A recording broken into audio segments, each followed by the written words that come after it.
Hey guys, welcome back to my channel. In today's video, I'm sharing with you a full wear test and review of the Maybelline SuperStay Full Coverage Foundation.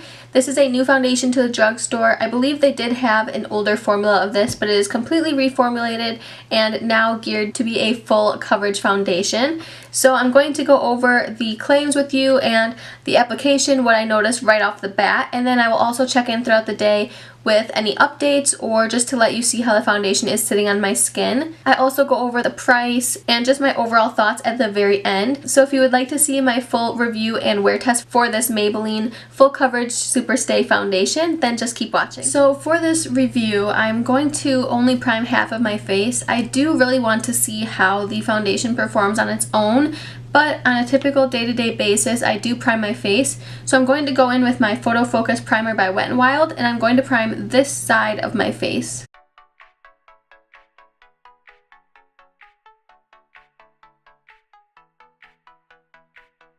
Now I'm just going to apply the foundation, and this is the Maybelline SuperStay Full Coverage Foundation. I do have mine in the shade 112, which is Natural Ivory. So a little bit about this foundation: it claims to be full coverage, up to 24-hour wear, a seamless matte finish, breathable and comfortable, fade and transfer resistant, oil-free, and doesn't clog pores, and Dermatologist-Tested. So there are a lot of claims for this foundation. I'm interested to see how this will turn out.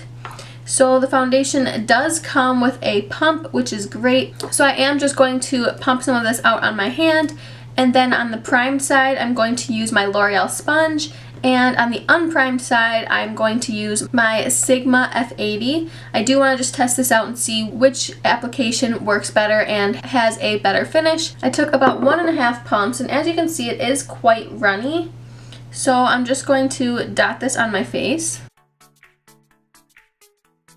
and blend it in first with my sponge.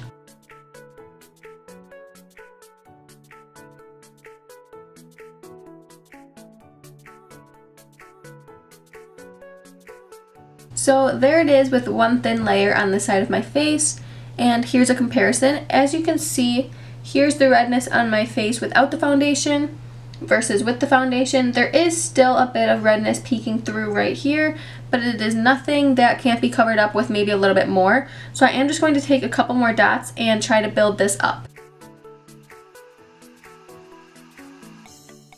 So as you can see, that really camouflaged the redness on my skin a lot better, and it did blend pretty well. I don't notice that it looks cakey or too heavy or anything like that on my skin. So now I'm just going to go in with the brush.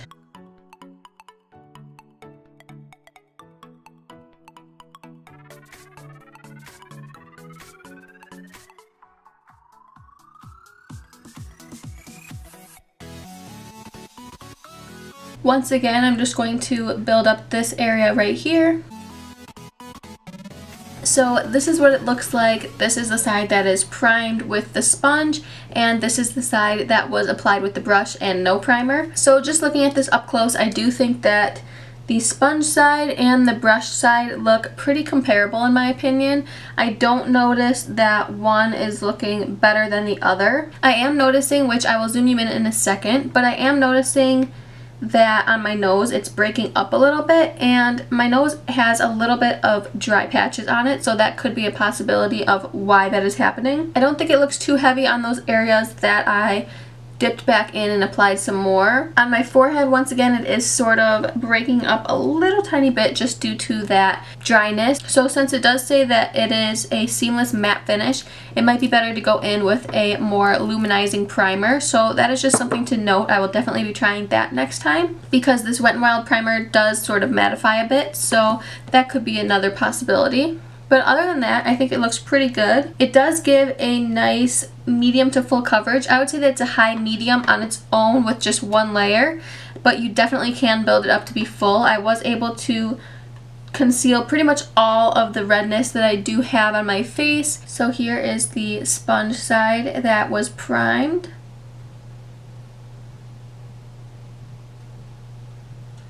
And this is the side that was applied with the brush. I'm going to zoom you in a little bit more, and hopefully you can see that it is sort of breaking up on my nose just a little tiny bit. Okay, but now I'm going to just go ahead and apply my normal concealer and finish up my face and eyes, and then I will be back to do a starting point check-in once my makeup is complete and sort of update you on how the products went on top of it. Okay, so I am back with a full face of makeup on. I tried not to do too much on my face just so I can really see how the foundation performs on its own. So I did just do a little bit of contour and some highlighter, and everything went on very smoothly and I did not notice any patchiness or anything. My contour went on very well, and I just very, very lightly set my concealer with the Too Faced Primed and Poreless powder, and then I set my forehead with the Rimmel Stay Matte powder, and I just took a very, very tiny bit of this and dusted it all over my face with whatever was left over after doing my forehead. So I did not set my face very well just because I don't want to interfere with how the foundation performs. It is currently 11:27, so I probably put this foundation on around 11 o'clock, so that will be my starting point for this video. I will be doing a couple check-ins, hopefully more than one, but definitely one at the end of the night to show you guys how it lasted and if anything wore off or faded weird or anything like that. But as for right now, I think it looks great on my skin. I think it gave really good coverage, and so far I really like it. So I will come back and check in with you guys in a while and let you know if anything changes. Hey guys, I just wanted to give you a quick check-in. It is 3 o'clock, so I have had this foundation on for about 4 hours now. I am at work, so I'm just going to make this very quick, but I just wanted to update you and sort of show you what it's looking like right now. So far, I still think that it looks very, very good in my opinion. I do have a little tiny bit of, I guess, oil, you could say, on my forehead, but it is nothing unusual, and it's actually doing pretty good compared to some of the other foundations I have used. And I have been blowing my nose quite a bit, so around my nose has rubbed off a little tiny bit, but not bad at all.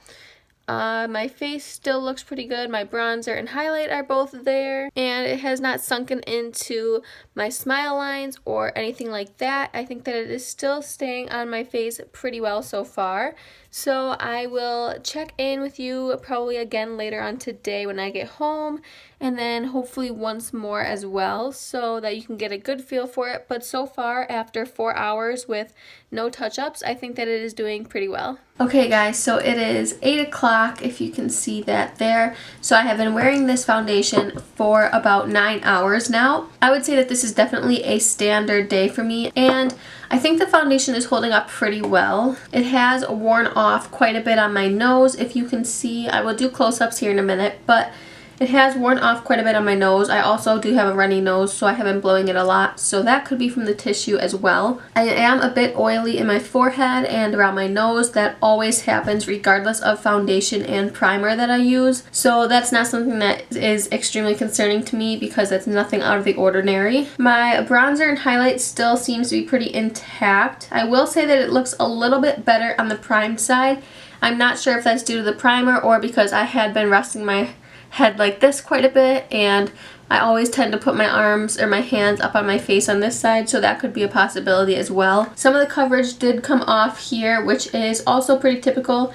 It still covered my redness fairly well, but nothing like when I first applied it. So I'm going to just zoom in a little bit and change my exposure a little bit. Hopefully that way you can see some of the oiliness peeking through a little bit clearer. So I'm not exactly sure if you will be able to see the oiliness. Let me just bring down my lighting a little bit. That way you can hopefully see a bit better some of the oiliness through here, the bridge of my nose, and also on my forehead. But what I am going to do is take an oil sheet. I'm just going to take a blotting sheet and sort of blot my face and see how that helps. Some foundations, when you use a blotting sheet, it takes off the foundation, which is not ideal because then you just have a patchy spot up here, whereas you really want to just soak up the oil and still leave the actual foundation in place.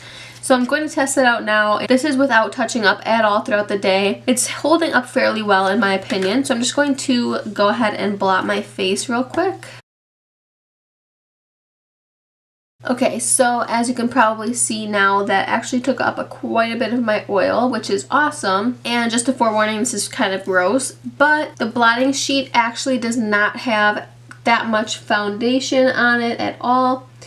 If you can see that, it's mostly just oil, which is really great because, like I said, a lot of times the foundation will just rub off and then you have a big blank spot, which is a little bit more difficult to try to cover up. And I think that this foundation is performing very well so far. This is probably going to be the last check-in that I'm going to be doing. I think I am going to wrap this up here. So far, I am really loving this SuperStay foundation. I think that it wore very well all day long.